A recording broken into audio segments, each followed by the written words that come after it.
دین میں بھلائی دنیا و آخرت کی، پیغام شعیب کاشفی ہم سب کا رہنما ہے۔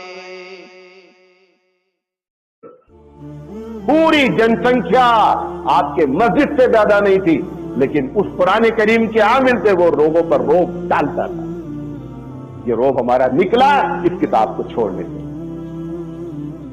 ابھی جو شورا اور آپ کے کیا کہتے ہیں نظامت کا مسئلہ چل رہا ہے، میں کسی کا سپورٹ، لیکن کتنے افسوس کی بات، آپ کے شہر میں اس بنیاد پر چاقو مار دیا گیا۔ کہاں ہے مسلمانوں، کہاں ہے؟ کس حد تک گرو گے؟ کس حد تک گرو گے؟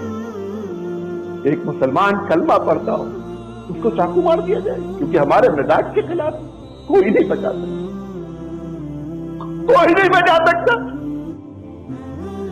اتنی حیرت ہوتی ہے کہ سب کچھ جان رہے ہیں مسئلے کا حل کیا ہے، بے بس ہے، کچھ نہیں کر سکتے، سب کچھ سمجھ جا رہا ہے۔ قرآن کریم کہہ رہا ہے کہ وَأَمْرُهُمْ شُورَىٰ بَيْنَهُمْ، کہ لوگ اپنے مسائل شورائی نظام میں حل کرو۔ اتنا معاملہ بگڑ جائے، اتنا معاملہ بگڑ جائے کہ گاڑیوں کو آگ لگا دی جائے، چاقو نکال لیا جائے۔ کیسے ہمت ہوتی ہے کہ کلمہ پڑھنے والے پر آدمی جو ہے وہ ہاتھ اٹھا دے اور چاقو اٹھا دے؟ کیا جواب دو گے خدا کے یہاں؟ اس شخص کی محنت کو یاد کرو جس کے پیروں میں چھالے پڑ جاتے تھے، مولانا الیاس رحمۃ اللہ علیہ، اس کی محنت کو یاد کرو، اس کی دعاؤں کو یاد کرو۔ کہاں گڑبڑی ہو رہی ہے، کہاں معاملہ خراب ہو رہا ہے، خود نہیں فیصلہ کر سکتے ہو؟ ان الحکم الا للہ، لے آؤ قرآن کو بیچ میں، اور دونوں آدمی بیٹھ کر قرآن کے تحت اپنے مسئلے کو حل کرو۔ لیکن خدا کے واسطے اس جگ ہسائی سے بچا لو۔ پوری دنیا میں مسلمانوں کے ساتھ عجیب و غریب منظر پیش ہے۔ یمن میں ہم مارے جائیں، برما میں ہم مارے جائیں، سیریا میں ہم مارے جائیں۔ یہ ملک آپ کے لیے بڑی بڑی نعمت ہے۔ آپ کھلی ہوا میں سانس لیتے، وہاں اگر آپ کو دوسرے نہیں مار رہے ہیں تو آپ نے خود مارنا شروع کر دیا ہے۔ یہ حالات ہے۔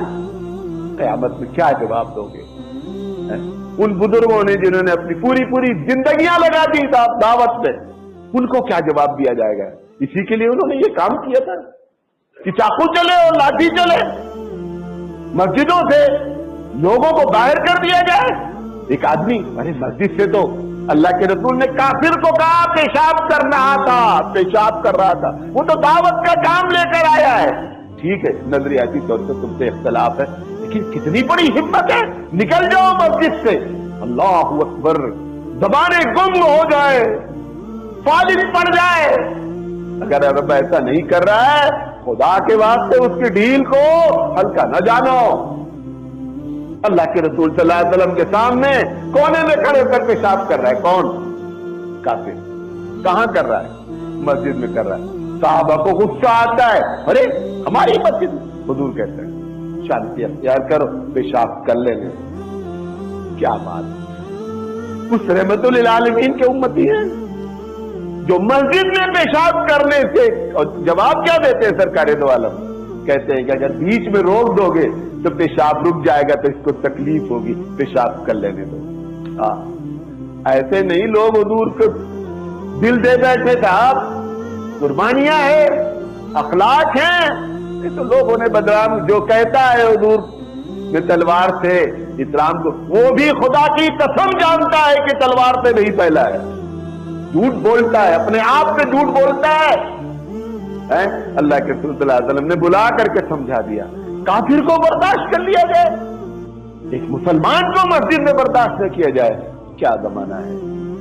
مسئلے کا حل اللہ کی کتاب ہے۔ تفرقہ بازی قرآن مجید نے کہا وَإِن تَنَازَعْتُمْ فِي شَيْءٍ فَرُدُّوهُ إِلَى اللَّهِ وَالرَّسُولِ، کہ اگر جھگڑا ہو گیا ہے تو اب جن لوگوں نے جھگڑا کیا ہے، کیونکہ ایسا نہیں ہو سکتا ہے کہ مدعی اور مدعا علیہ دونوں پارٹیاں ہی جج بن جائیں. اب جج بنے گا کتاب.